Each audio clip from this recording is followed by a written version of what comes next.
അരച്ച ചമ്മന്തി എടുത്തു വെച്ചപ്പ വളിച്ചു പോയളിയ.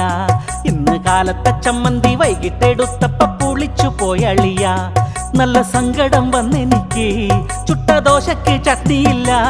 16 നടന്ന വീട്ടിൽ ബാക്കി ബാലൻസ് വന്ന ദോശ, അത് തിന്നാൻ ചാറില്ല. അരച്ച ചമ്മന്തി എടുത്തു വെച്ചപ്പ വളിച്ചു പോയളിയ.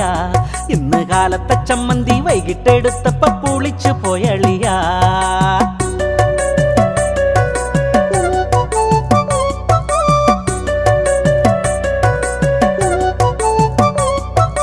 തേങ്ങെട് പിന്നെ ചെരവെട് തെങ്ങ മുളകും കൂട്ടി അരക്ക്. കടുകട് ഉള്ളി അരിഞ്ഞെട് എണ്ണ വഴറ്റി കോരി വിതറ്. ഇന്ന് വാശിയോടെ ദോശ തിന്നാനാശയോ, കൂടെ സാമ്പാറിന്റെ സാന്നിധ്യം ടേസ്റ്റാക്കി